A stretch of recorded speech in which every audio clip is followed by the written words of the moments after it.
ये सनद के हवाले से एक पहलू था। दूसरा पहलू ये है कि अहले सुन्नत की किताबों के मुकाबले पर अब इस्लाम के अंदरूनी मामलात को मैं अर्ज़ करने लगा हूँ। हमारी किताबें जो हदीस की किताबें हैं, इनमें सबसे पहला मोतबर मजमुआ जो सही बुखारी और मुस्लिम के लिखे जाने से पहले असहुल कुतुब मानी जाती थी, वो मुअत्ता इमाम मालिक है। और मुअत्ता इमाम मालिक, मुअत्ता इमाम मोहम्मद एक ही चीज़ है, बल्कि बाहर के मुल्कों से जो मुअत्ता इमाम मोहम्मद छपती है उसके ऊपर मुअत्ता इमाम मोहम्मद नहीं लिखा होता, उसके ऊपर मुअत्ता इमाम मालिक बिरवायत मोहम्मद बिन हसन शैबानी, और दूसरी मुअत्ता जो है वो भी मुअत्ता इमाम मालिक बिरवायत याहया बिन याहया मसमूदी, ये लिखा होता है। उसका तीसरा नुस्खा भी है बिरवायत ज़ुहरी, लेकिन ये दो ज़्यादा मुतदाविल है। ये मुअत्ता इमाम मालिक है, और ये कब लिखी गई? इमाम मालिक 179 हिजरी में फौत हो गए। यानी हमारी हदीस की किताबें बहुत पहले से लिखी जा चुकी हैं। फिर इमाम आज़म अबू हनीफा के शागिर्दों की लिखी किताबुल आसार, इमाम अबू यूसुफ की किताबुल आसार, इमाम मोहम्मद की, और मुसन्नफ़ अब्दुल रज़्ज़ाक़, मुसन्नफ़ इब्न अबी शैबा, मुस्नद शाफ़ी, मुस्नद अहमद बिन हम्बल, ये बड़ी बड़ी किताबें। यानी मुस्नद अहमद बिन हम्बल कोई 27-28 हज़ार हदीसों की किताब है, बहुत बड़ी किताब है, और सनद के हवाले से बड़ी ऊंची किताब है। चंद हदीस की, उनमें चंद हदीसों पर कुछ जरा है, वरना उसकी सारी की सारी हदीसें सही और कम अज़ कम हसन। सिर्फ 7-8 के बारे में कुछ गुफ्तगू है। बड़ी मोतबर किताब है ये सारी किताबें।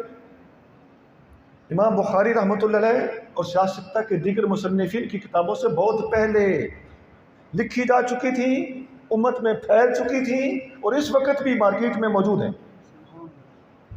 इनमें से कोई किताब भी नायाब नहीं है।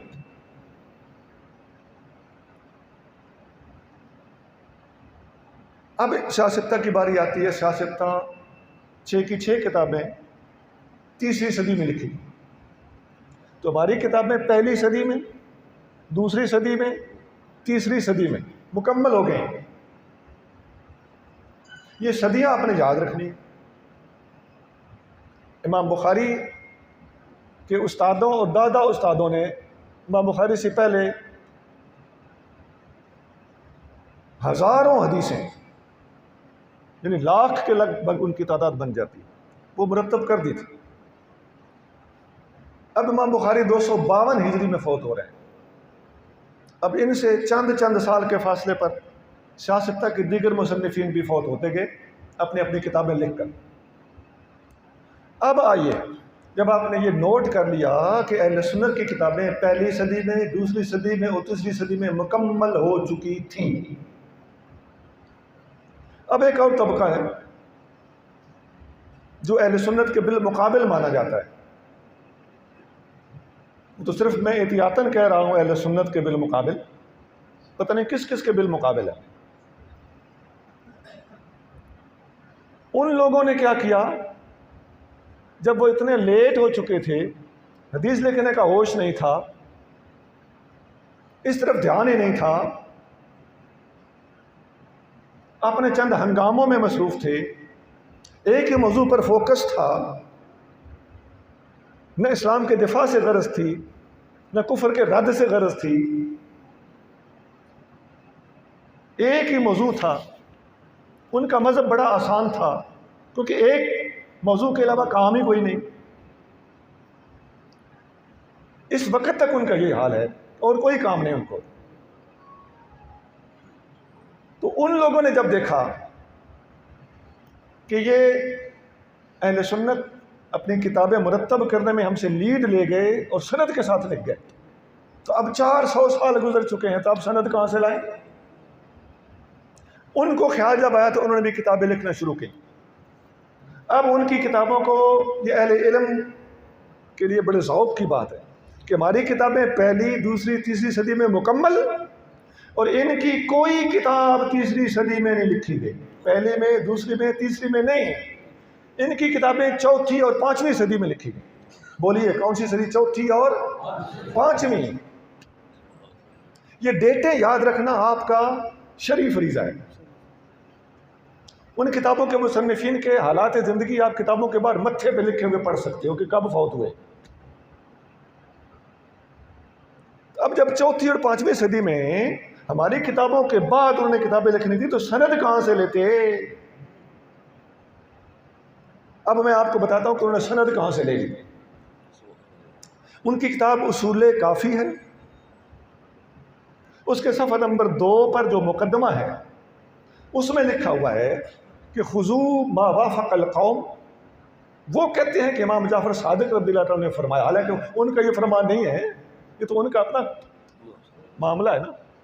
वो तो इमामों की तरफ इस तरह की बातें घर घर के बयान करते रहे।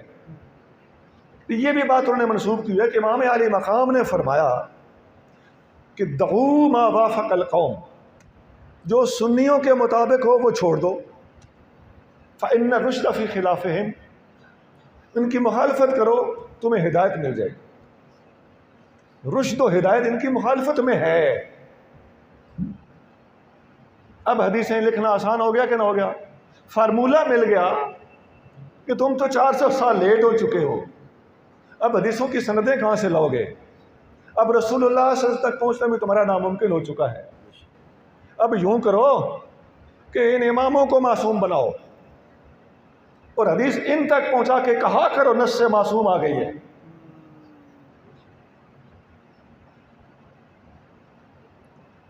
सुना, ये दौर ऐसा आ गया है कि अहले इस्लाम और अहले सुन्नत के मुकाबले पर हमारे पास कोई हुकूमत नहीं है, जाके बाकी लोगों के पास हुकूमती मशीनरियाँ हैं, प्रोपेगंडे हैं, पैसा है, थिंक टैंक्स हैं, तरीक़ाकार है, पीछे से सपोर्ट है, दूसरे मुल्कों के अंदर मुदाखलतें हैं, और हमारे बादशाह सलामत हैं। इससे ज़्यादा हम इनको क्या अर्ज़ करें? और हमारे सुन्नी भी बादशाह सलामत हैं। इनको भी एक दो मौज़ूआत के अलावा इस तरफ तवज्जो न गई। पिछले 42-43 साल से 1979 से जब से एक मुल्क में इनकलाब आया, उसके बाद पूरी दुनिया का नक्शा देख लो बदल चुका है। इराक़ के साथ फड्डा, शाम में मुसीबतें, यमन और हौसियों के मामला, आप जानते हैं ना सारी बातों को। ये क्या है? सोना, बेदार हो जाइए। अब एक और बात भी करना मुनासिब। एक बड़ी मशहूर किताब है जिसका नाम है नहजुल बलागा, सुना होगा?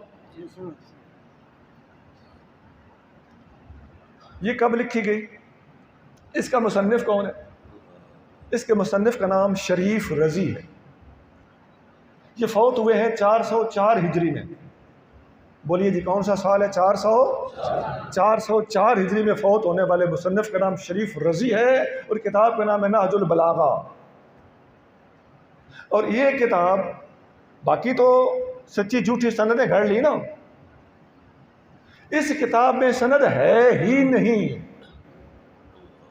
ये किताब इनकी अपनी है, आप पढ़ लें, सनद का वजूद ही नहीं है। बस क़ाल अलैहिस्सलाम यहाँ से शुरू होती। तो जब सनद ही ना हो और मुसन्निफ शरीफ रज़ी हो, फौत हो रहे हो 404, ये 5वीं सदी बनती है।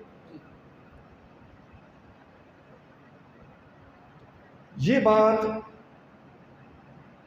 उन लोगों के लिए ज़्यादातर निस्बतन ज़्यादा काबिल तवज्जो है जो अहले सुन्नत होने के बावजूद नाजुल बलागा के बारे में तरह तरह की मुबालगा आराइयाँ करते हैं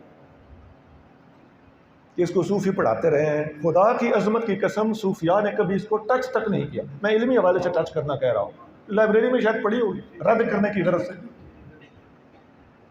वो कौन सा सूफी है जिसने इसको पढ़ा और पढ़ाया है? हमें बताया जाए। क्या हुजूर गौस पाक ने पढ़ाई है? बताया जाए, बोलिए और बात बयान कीजिए सनद के साथ, सबूत के साथ। अरे शहाबुद्दीन सोहरवर्दी ने पढ़ाई है या पढ़ी है? इसको हामी दी है?